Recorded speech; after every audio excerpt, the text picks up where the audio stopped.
ہر چیز کو جاننے والا ہے۔ تو یہ آیت بارکہ نازل ہوئی نا، للذکر مثل حظ الانثیین، مردوں کے لیے عورتوں سے دگنا حصہ ہے۔ تو مردوں نے کہا کہ امید ہے ہمیں ثواب بھی دگنا ملے گا، جب ہمیں وراثت میں سے حصہ دگنا دیا گیا تو ہمیں ثواب بھی دگنا دیا جائے گا۔ عورتوں نے کہا کہ ہمیں نصف حصہ دیا گیا ہے تو امید ہے کہ ہمیں گناہوں کی سزا بھی نصف ہوگی۔ تو اس پر جو ہے نا یہ آیت مبارکہ نازل ہوئی کہ اللہ نے ہر ایک کو اپنے اپنے شان کے مطابق فضیلتیں دی، عورتوں کے لیے احکام الگ بیان کیے، مردوں کے لیے الگ۔ تو جو اللہ نے جس کو مقام دے دیا وہ اسی کے لیے ہے، تم ایک دوسرے کے مقام کی تمنا نہ کرو۔ حضرت ام سلمہ رضی اللہ تعالی عنہا، انہوں نے عرض کیا حضور اگر ہم مرد ہوتے تو ہم بھی جہاد کرتے اور جہاد میں شامل ہو کر مردوں والی فضیلت حاصل کرتے۔ تو اس موقع پر بھی یہ آیات نازل کی گئیں کہ اللہ تعالی نے یہ ہر ایک کے لیے الگ الگ حصے رکھے ہیں، تو عورتوں کے الگ کام ہیں، ان پر عورتوں کو اجر و ثواب ملے گا، ان کو اجر و ثواب سے محروم نہیں کیا جائے گا۔ مردوں کے لیے الگ امور مقرر ہیں، تو ہر ایک نظام اللہ نے اپنی حکمت کے مطابق قائم کیا ہے۔ وَلِكُلٍّ جَعَلْنَا مَوَالِيَ مِمَّا تَرَكَ الْوَالِدَانِ وَالْأَقْرَبُونَ وَالَّذِينَ عَقَدَتْ أَيْمَانُكُمْ، اور ہم نے سب کے لیے جو ہے وہ وارث مقرر کر دی ہے، مال کے وارث مستحق بنا دی ہیں، جو والدین جو فوت ہونے والے مال چھوڑ جائیں تو اس کے ہم نے ورثاء مقرر کر دیے ہیں، والدین ہیں اور رشتہ دار ہیں، اور وہ لوگ جن سے تمہارا عہد ہو چکا ہے تو انہیں ان کا حصہ دو، بے شک اللہ ہر چیز کا جاننے والا ہے، اور ہر چیز اللہ تعالیٰ کے سامنے، ہر چیز پر اللہ شہید ہے، ہر چیز کو دیکھنے والا ہے، اور اللہ کے علم سے کوئی چیز بھی مخفی نہیں ہے۔ تو یہ عقد موالات ہوتا تھا، کسی سے یہ عقد کر لیا جاتا کہ اب وہ کافر مسلمان ہوتا اور اس وقت اس کے ساتھ یہ معاہدہ ہوتا کہ اگر تم کوئی خطا کرو گے تو اس خطا کی دیت وغیرہ کا حصہ میں دوں گا، اگر تم مر گئے تو وراثت میں تمہارے ساتھ میں شریک ہوں گا، اس کا کوئی اور والی وارث نہیں ہوتا تھا۔ اس عقد موالات وغیرہ یہ احکام تھے، تو ان کے متعلق فرمایا کہ جن سے تمہارا حصہ کا کوئی عقد ہو چکا ہے تو ان کا جو حصہ بنتا ہے، وہ حصے جو بیان کیے گئے ہیں علم میراث میں، اس کے مطابق جس کا جو حصہ بنتا ہے اس کا حصہ دو، اور کسی پر ظلم اور زیادتی نہ کرو۔ الرجال قوامون علی النساء بما فضل اللہ علی النساء بما فضل اللہ بعضهم علی بعض وبما انفقوا من اموالہم، فرمایا کہ مرد عورتوں پر حاکم ہیں اس وجہ سے کہ اللہ تعالیٰ نے ان میں سے بعض کو بعض پر فضیلت دی ہے، اور اس وجہ سے کہ انہوں نے اپنا مال خرچ کیا ہے۔ تو یہ بعض عورتوں نے عرض کیا کہ مردوں کو عورتوں پر فضیلت دی گئی، مردوں کو دگنا حصہ دیا گیا، حالانکہ ہم عورتیں کمزور ہیں، ہم کمائی نہیں کر سکتی، تو ہمیں زیادہ حصہ ملنا چاہیے تھا، دگنا حصہ ہمیں ملنا چاہیے تھا، تو اللہ تعالیٰ نے مردوں کو دگنا حصہ دیا۔ یہ بعض عورتوں نے کہا، تو اللہ تعالیٰ نے ان آیات میں اس کا جواب دیا کہ مردوں کو تم پر فضیلت دی ہے۔ ایک تو یہ کہ اللہ مالک ہے، جس کو چاہے فضیلت دے دے، ان کو تمہارا حاکم بنایا تو ان کا زیادہ حق بنتا ہے، اور دوسرا مردوں نے تم پر اپنا مال خرچ کیا ہے، تمہیں حق مہر دیتے ہیں، تمہارے اخراجات وہ اٹھاتے ہیں، تمہارے بچوں کی وہ پرورش کرتے ہیں، یہ ساری ذمہ داریاں مردوں کی ہیں۔ جب خرچ سارا مرد کریں تو حصہ عورتوں کو دگنا دے دیا جائے تو پھر عورتیں حصہ تو زیادہ لے گی لیکن خرچ میں شامل نہیں ہوگی، تو جو خرچ زیادہ کرتے ہیں، جن کی ذمہ داری زیادہ ہے، تو ان کا حصہ بھی زیادہ بنتا ہے۔ جیسا آپ دیکھیں فوج ہے یا پولیس ہے، جو افسر ہے جس کی ذمہ داریاں زیادہ ہوں گی اس کو حکومت کی طرف سے زیادہ مراعات دی جائیں گی، زیادہ تنخواہ دی جائے گی۔ تو اب ایک چپڑاسی ہے وہ کہے کہ اس افسر کو زیادہ تنخواہ دی جاتی ہے تو اس کی شان بھی زیادہ ہے، فضیلت بھی زیادہ ہے اور ذمہ داری زیادہ ہے، اگرچہ وہ کھڑا رہتا ہے، تکلیف زیادہ اٹھاتا ہے، لیکن ذہنی طور پر وہ اپنے پورے عملے کی طرف سے جواب دہ ہوتا ہے، اس کی ذمہ داریاں زیادہ ہوتی ہیں۔ تو مرد عورت کے حق جن وہ اخراجات وغیرہ کا کفیل ہے، ذمہ دار ہے، اس لیے پھر اس وجہ سے اللہ تعالیٰ نے مردوں کو دگنا حصہ دیا۔ تو اللہ تعالیٰ اپنی حکمتوں کو خود بہتر جانتا ہے۔ فالصالحات قانتات حافظات للغیب بما حافظ اللہ، اور جو نیک عورتیں ہیں اطاعت کرنے والی، پس پشت اپنے اس چیز کی حفاظت کرنے والی جس کی حفاظت کا اللہ نے حکم دیا، یعنی اپنی پارسائی کی، اپنی عزت کی حفاظت کرنے والی۔ اور وہ عورتیں جن کے نافرمانی کا تم خوف کرتے ہو تو فرمایا کہ ان کو سمجھاؤ اور ان کو بستروں میں ہلاک کر دو، انہیں مارو۔ فَإِنْ أَطَعْنَكُمْ، اگر وہ تمہاری اطاعت کریں، فَلَا تَبْغُوا عَلَيْهِنَّ سَبِيلًا، تو پھر تم ان پر زیادتی نہ کرو، بے شک اللہ تعالیٰ بلند اور عظمت والا ہے۔ تو اس آیت مبارکہ میں اللہ تبارک و تعالیٰ نے ارشاد فرمایا کہ عورتوں سے نافرمانی کا اندیشہ ہے تو پھر حتی الامکان سمجھانے کی کوشش کرو، اور جناب اگر ایسی نافرمانی کرتی ہیں تم ان کو بلاتے ہو تمہارے پاس نہیں آتی،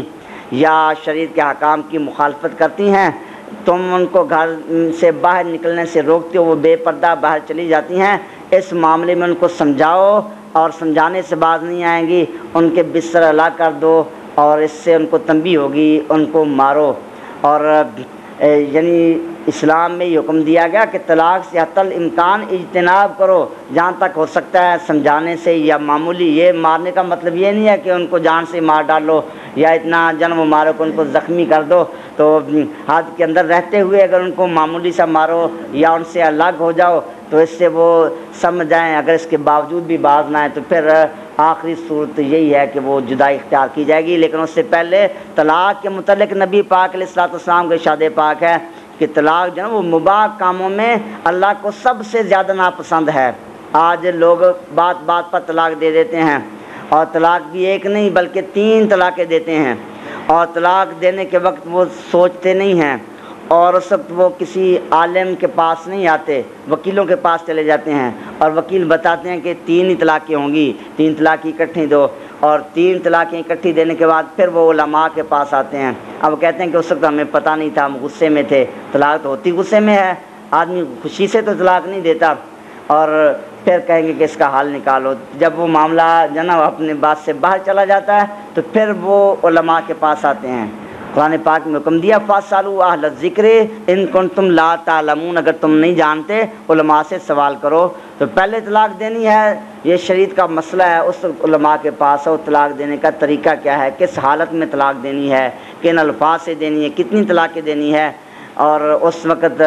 علماء کے پاس آنا چاہیے۔ لیکن جب معاملہ حد سے باہر نکل جائے گا پھر وہ علماء کے پاس آئیں گے۔ اور دوسری ان آیات میں جب اللہ نے یہ فرمایا کہ مرد عورتوں پر حاکم ہیں، تو اس سے یہ بھی معلوم ہوا کہ عورتیں وہ حکمران نہیں بن سکتی، حکومت کی سربراہ نہیں بن سکتی، عورتوں کا حکمران بنانا جو ہے جائز نہیں ہے۔ بعض لوگ ملکہ بلقیس جو ہے اس سے استدلال کرتے ہیں، وہ بھی حکومت کی سربراہ تھی، لیکن وہ بادشاہ تھی، مگر جب حضرت سیدنا سلیمان علیہ نبینا علیہ الصلوۃ والسلام کے پاس سے اس کی بادشاہی ختم ہو گئی، اور دوسرا وہ ہماری شریعت کا حکم نہیں تھا، تو ہم تو اپنی شریعت کی بات کرتے ہیں۔ نبی پاک علیہ الصلوۃ والسلام نے ارشاد فرمایا وہ قوم فلاں نہیں پا سکتی جس کی حکمران عورتیں ہوں۔ حضرت سیدہ عائشہ صدیقہ بنت صدیق رضی اللہ تعالی عنہا، آپ نے حضرت علی المرتضیٰ رضی اللہ تعالی عنہ کے خلاف لشکر لے کر میدان میں آئیں، اس سے استدلال کیا جاتا ہے کہ حضرت عائشہ رضی اللہ عنہا بھی سربراہ بنی، لہذا سربراہی عورت کی جائز ہے، لیکن وہ اپنے لشکر کی قیادت کر رہی تھی، ملک کی حکمران نہیں تھی۔ اور پھر جب ایک مقام پر پہنچی اور ان کو وہ حدیث یاد آئی، نبی پاک صلی اللہ علیہ وسلم نے منع کیا تھا، وہ فوراً واپس چلی گئیں، اور بعد میں جو نبی کریم صلی اللہ علیہ وسلم نے اس کی پہلے خبر دی تھی اور اس مقام کا بیان کیا تھا، وہاں کہ کتے حضرت عائشہ کو دے کر بھونکیں گے، سا کہ حدیث پاک میں الفاظ سے وہاں کتوں کے بھونکنے کی آواز آئی، آپ کو فوراً وہ آپ کے کلمات یاد آ گئے اور آپ واپس چلی گئیں۔ تو صحابہ کرام علیہم رضوان ان میں اختلافات ہوتے تھے، تو وہ سارے مجتہد تھے، اور اجتہادی طور پر بعض مجتہد خطا کرتے ہیں، بعض درست اجتہاد کرتے ہیں، اور یہ مسئلہ ہے کہ جب مجتہد درست رائے پیش کرے اس کو دگنا ثواب ہوتا ہے، اگر مجتہد سے خطا ہو جائے تو پھر اس کو 1 نیکی ملتی ہے۔ تو جہاں صحابہ کرام سے اجتہادی خطا ہوئی تو ہم اعتراض نہیں کر سکتے، ان کو تو اس اجتہادی خطا پہ بھی ثواب ملے گا، اگرچہ کم ثواب ملے گا مصیب مجتہد کی بنسبت۔ تو حضرت سیدہ عائشہ صدیقہ بنت صدیق رضی اللہ تعالی عنہا آپ کو جب بھی یہ واقعہ یاد آ جاتا کہ میں ایسا لشکر لے کر گئی تھی تو آپ اسی وقت زار و قطار رونے لگتی اور اللہ کی بارگاہ میں توبہ استغفار کرتی ہیں۔ تو وہ تو اپنے اس عمل پہ رو رہی ہیں اور اللہ کی بارگاہ میں توبہ استغفار کر رہی ہیں، اور پھر وہ حکمران بھی نہیں تھی، تو حضرت سیدہ عائشہ صدیقہ بنت صدیق رضی اللہ تعالی عنہا جو لشکر کی قائد بنی، اس سے بھی عورت کی حکمرانی پر استدلال نہیں کیا جاتا، جبکہ اس بارے میں وہ صحیح احادیث ہیں۔ ترمذی شریف کی حدیث پاک ہے، نبی پاک صلی اللہ علیہ وسلم نے ارشاد فرمایا کہ جب تمہارے معاملات عورتوں کے سپرد ہو جائیں گے تو پھر تم ہلاک ہو جاؤ گے۔ فرمایا وَإِنْ خِفْتُمْ شِقَاقَ بَيْنِهِمَا، اگر تم میاں بیوی کے درمیان اختلاف کا اندیشہ کرو، فَبَعْثُوا حَكَمًا مِّنْ أَهْلِهِ وَحَكَمًا مِّنْ أَهْلِهَا، تو پھر تم ایک منصف مرد والوں کی طرف سے بھیجو اور ایک منصف عورت والوں کی طرف سے بھیجو۔ إِن يُرِيدَا إِصْلَاحًا يُوَفِّقِ اللَّهُ بَيْنَهُمَا،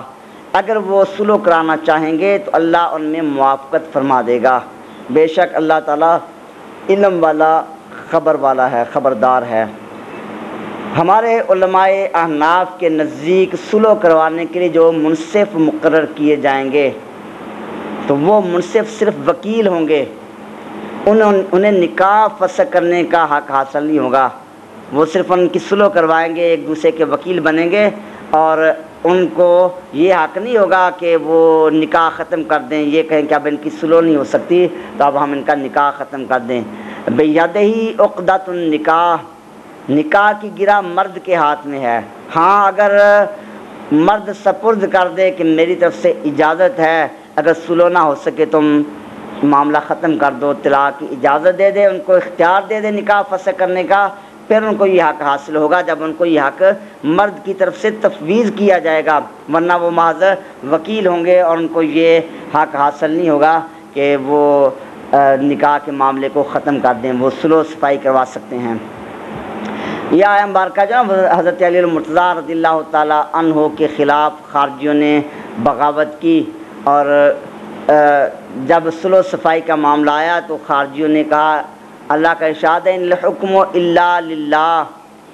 حکم صرف اللہ کا ہی ہے، اللہ کے علاوہ کسی منصف کو ہم نہیں مان سکتے، یہ تو شرک ہو جائے گا۔ خارجیوں نے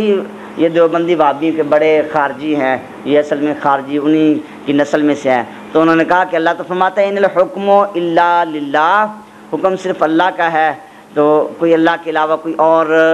جا حکم نہیں بن سکتا، منصف نہیں بن سکتا، فیصلہ نہیں کر سکتا، یہ تو شرک لازم آ جائے گا، جس آج کل یہ شرک کا فتویٰ لگاتے ہیں۔ تو پھر حضرت علی المرتضیٰ رضی اللہ عنہ کی طرف سے یہ جواب دیا گیا کہ قرآن پاک میں اللہ نے ارشاد فرمایا اگر میاں بیوی کے درمیان اختلاف ہو جائے، تم اختلاف کا خدشہ کرو تو پھر ایک حکم مرد کی طرف سے ہو، ایک حکم عورت کی طرف سے، تو اللہ تو حکم دے رہا ہے فَبَعْثُوا حَكَمًا، حکم بناؤ، اور تم کہتے ہو کہ حکم بنایا یہ شرک ہو جائے گا، تو یہ پھر قرآن مجید شرک کی تعلیم دے رہا ہے۔ اور آج کل بھی ایسا ہی ہے کہ یہ دیوبندی وہابی حضرات ان کے اکابر جیسا عبارتیں لکھ گئے اور آج بھی یہ بیان اسی طرح کرتے ہیں، ہاں البتہ کسی موقع پہ پھنس جائیں پھر سب چیزیں مان بھی لیتے ہیں۔ نبی کریم علیہ السلام کے لیے تصرف ماننا، آپ کے لیے اللہ کی اطاعت سے غیب کا علم ماننا، اس کو شرک قرار دیتے ہیں، آیات قرآنیہ پیش کرتے ہیں، لیکن دوسری طرف وہ آیات بھی تو ہیں جہاں اللہ نے فرمایا ما ہوا علی الغیب بدنین، نبی کریم علیہ السلام غیب بتانے میں بخیل نہیں ہیں، اور فرمایا ما کان اللہ لیطلعکم علی الغیب، اللہ غیب پر مطلع نہیں کرتا لیکن رسول پسندیدہ رسولوں کو غیب پر مطلع فرماتا ہے۔ تو وہ آیات بتا رہی ہیں کہ اللہ تعالیٰ انبیاء کرام علیہ السلام کو غیب کا علم عطا فرماتا ہے۔ تو پھر اگر یہ شرک ہو تو ان آیات کا مفہوم کیا ہوگا؟ تو قرآن تو سارے کا سارا برحق ہے، لو کان من عند غیر اللہ لوجدوا فیہ اختلافا کثیرا، اگر قرآن اللہ کی طرف سے نہ ہوتا، اللہ کے غیر کی طرف سے ہوتا، فرمایا کہ پھر تم اس میں بہت زیادہ اختلاف پاتے، تو پھر قرآن کی ایک آیت دوسری آیت کے مخالف ہوتی، تو قرآن تو سارے کا سارا برحق ہے، لہذا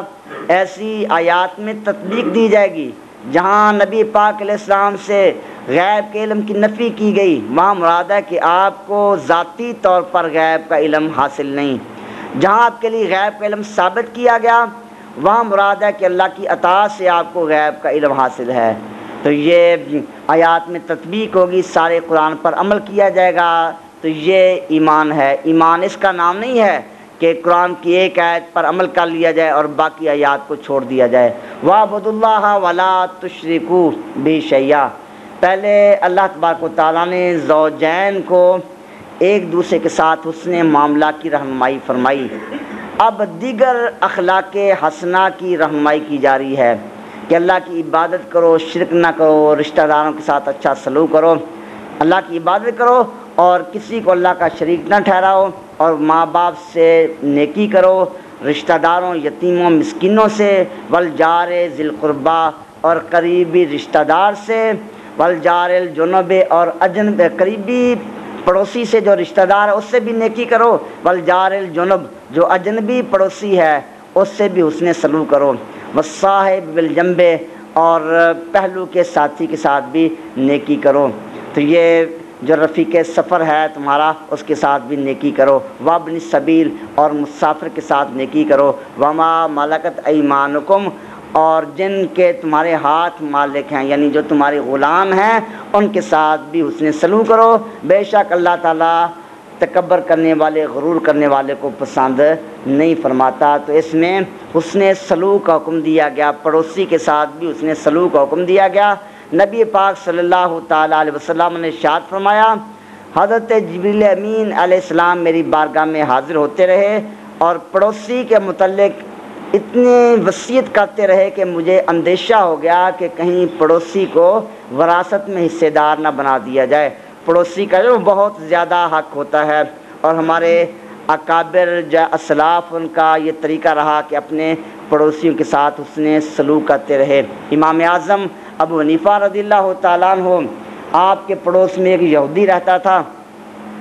وہ یہودی آپ کو ہمیشہ تنگ کرتا اور اس نے یہ طریقہ بنایا ہوا تھا کہ اپنے گھر سے گندگی اکٹھی کرتا اور امام اعظم ابو حنیفہ رضی اللہ عنہ کے مکان میں پھینک دیتا۔ اس کا مطلب یہی تھا کہ کسی نہ کسی دن امام اعظم ابو حنیفہ رضی اللہ عنہ کا صبر جواب دے جائے گا، آپ بولیں گے اور پھر میں آپ سے بدتمیزی کے ساتھ پیش آؤں گا، لڑائی کروں گا۔ لیکن سال ہا سال گزر گئے اور کبھی بھی امام اعظم ابو حنیفہ رضی اللہ عنہ کی طرف سے شکایت نہ آئی۔ بالآخر امام اعظم ابو حنیفہ رضی اللہ عنہ کے صبر کا پیمانہ تو لبریز نہ ہوا، یہودی صبر نہ کر سکا۔ اس نے پھر سوال کیا کہ حضور یہ کیا وجہ ہے، اتنی عرصہ ہو گیا روزانہ میں آپ کے مکان میں گندگی پھینکتا ہوں، آپ نے کبھی اعتراض ہی نہیں کیا اور شکایت ہی نہیں کی۔ تو امام اعظم نے فرمایا کہ کوئی بات نہیں، میں نے ایک برتن بنا رکھا ہے اسی کام کے لیے اسپیشل، اور تم جب وہ گندگی پھینکتے ہو تو میں اکٹھی کر کے باہر پھینک آتا ہوں، اس میں مجھے کوئی تکلیف نہیں ہوتی۔ آپ کے اس نے سلوک سے متاثر ہو کر اس نے اسلام قبول کر لیا۔ تو ہمارے اسلاف کا یہ طریقہ تھا کہ وہ اس طرح غیر مسلم بھی پڑوسی ہوتے تھے ان کے ساتھ اس نے سلوک کرتے تھے اور ان کے اخلاق حسنہ کو دیکھ کر غیر مسلم اسلام قبول کر لیتے تھے۔ جیسے امام اعظم ابو حنیفہ رضی اللہ عنہ کا یہ واقعہ ہے، آپ تشریف لے گئے، ایک یہودی آپ کا مقروض تھا، آپ اس کے مکان کے قریب سے آپ گزرے اور آپ چلے تو کیچڑ تھا، آپ کے قدموں سے چھینٹے اڑے، یہودی کی دیوار پر وہ چھینٹے پڑ گئے۔ اب امام اعظم پریشان ہوئے کہ میرے اس فعل کی وجہ سے اس کی دیوار خراب ہو گئی ہے، اب صاف کرتا ہوں، دیوار کچی ہے، مٹی اتر جائے گی، یہ بھی جائز نہیں ہے، تو اب کیا کیا جائے؟ آپ یہودی کے مکان پہ چلے گئے، دستک دی، یہودی باہر آیا، اس نے امام اعظم کو دیکھا، پریشان ہو گیا کہ امام اعظم کا تو میں نے قرض دینا ہے، آپ قرض وصول کرنے آ گئے ہیں۔ وہ معذرت کرنے لگا کہ ابھی میرے پاس رقم موجود نہیں ہے۔ تو آپ نے فرمایا کہ قرض کی فکر نہ کرو، مجھے تو اپنی فکر ہے، یہ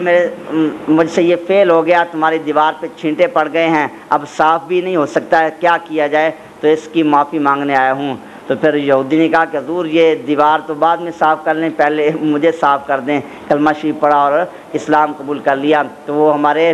اسلاف وہ دین پر اس طرح مستقیم تھے، استقامت تھی کہ ان کے اخلاق کو دیکھ کر لوگ ایمان قبول کر لیتے تھے۔ اللہ نے یہاں اسی حسن سلوک کا حکم دیا، اگر ہم ان احکامات پر عمل کریں تو آج بھی جنب وہ ہمارے اخلاق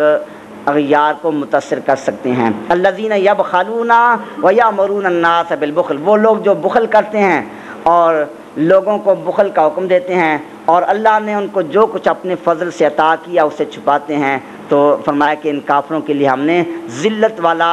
عذاب تیار کر رکھا ہے۔ یہ یہودی تھے اور آیات تورات کو چھپاتے تھے، جن میں نبی پاک علیہ السلام کی نعتیں ہوتی تھیں، احکامات ہوتے تھے، ان کو چھپا لیتے تھے، تو اللہ نے فرمایا کہ ان کے لیے ہم نے ذلت والا عذاب تیار کر رکھا ہے۔ والذین ينفقون اموالهم، وہ لوگ جو اپنا مال لوگوں کو دکھاوے کے لیے خرچ کرتے ہیں تو اور اللہ پر اور آخرت کے دن پر ایمان نہیں لاتے، اور جس کا شیطان ساتھی ہوتا ہے، یہ کتنا برا ساتھی ہے، تو یہ بتا دیا کہ یہ شیطان کے ساتھ کا اثر ہے۔ شیطان کی اتباع کرو گے تو شیطان تمہیں اسی طرح کا حکم دے گا۔ تو پہلے وہ بخل کا ذکر کیا تھا کہ بخل مذموم ہے، اب فرمایا کہ اگر بخل نہیں کرو گے مال خرچ کرو گے، لیکن مال خرچ کرنے سے مقصد اللہ کی رضا نہیں ہوگی بلکہ دکھلاوا ہوگا، تو پھر یہ جو مال خرچ کرنا یہ بھی مذموم بن جائے گا، یہ بھی قابل تعریف تبھی ہوگا کہ اللہ کی رضا کے لیے کام کرو۔ انسان نے کام تو کرنا ہے مگر اس میں نیت اچھی ہونی چاہیے، اچھی نیت سے ایک کام ہے وہ انسان کرے گا، مال خرچ کرے گا، مال تو خرچ ہو جائے گا، اگر اچھی نیت ہوگی اللہ اس کو اجر بھی دے گا۔ جس طرح جناب وہ ایک بزرگ تھے، اپنے کسی مرید کے گھر گئے تو کمرے میں روشن دان بنا ہوا تھا، پوچھا یہ روشن دان کیوں بنایا ہے؟ اس نے عرض کی حضور ہوا آئے گی اس لیے یہ روشن دان بنایا تاکہ کمرے میں ہوا آئے۔ تو انہوں نے فرمایا کہ تم یہ نیت کر لیتے کہ اذان کی آواز آئے تو ہوا تو آئی جانی تھی،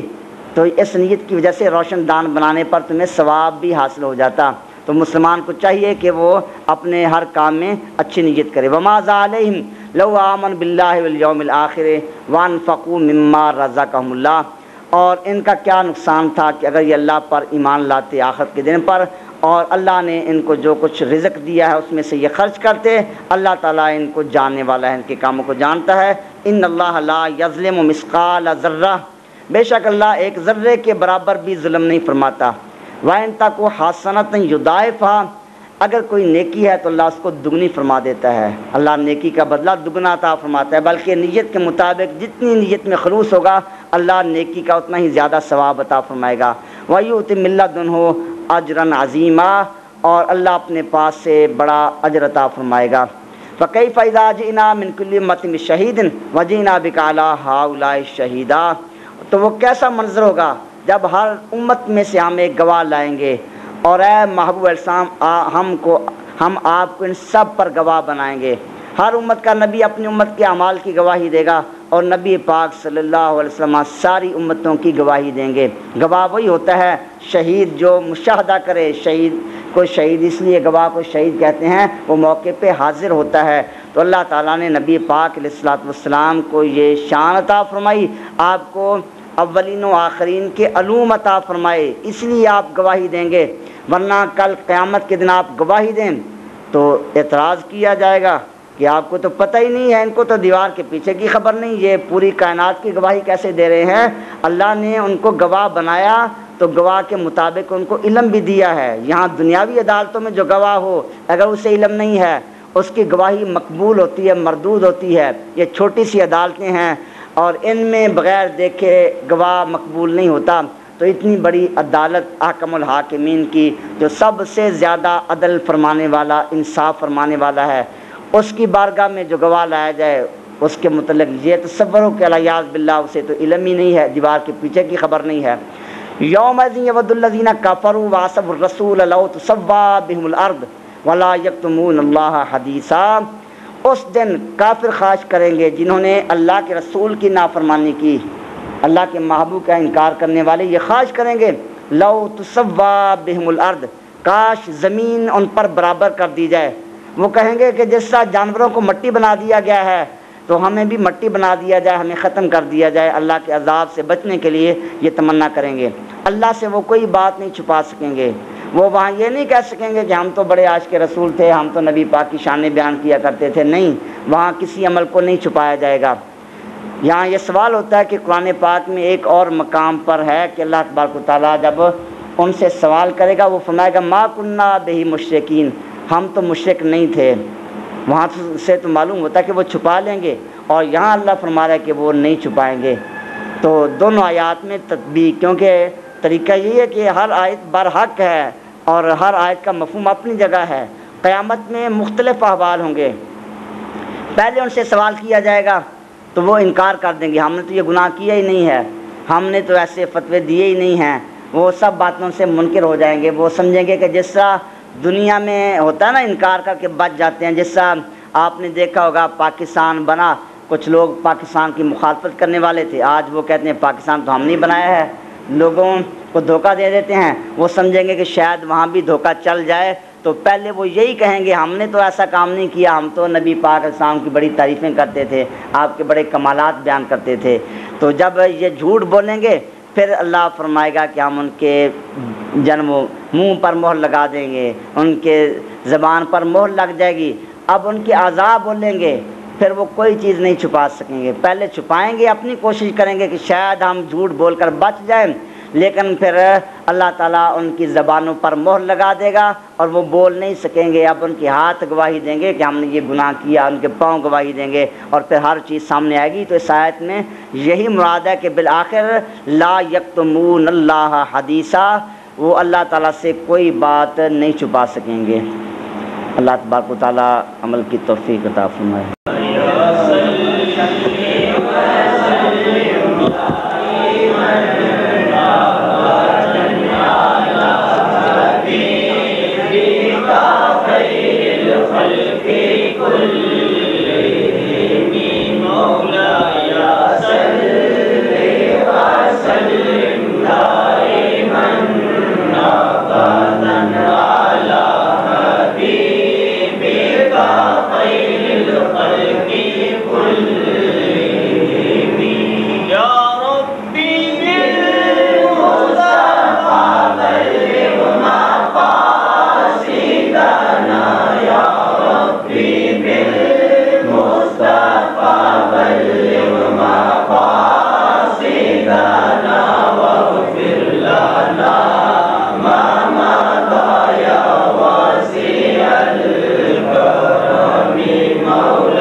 حضرات یہ ایک اعلان سماعت فرما لیں، آج کی اس محفل پاک سمیت پاکستان اور بالخصوص فیصل آباد میں ہونے والی تمام بڑی بڑی محافل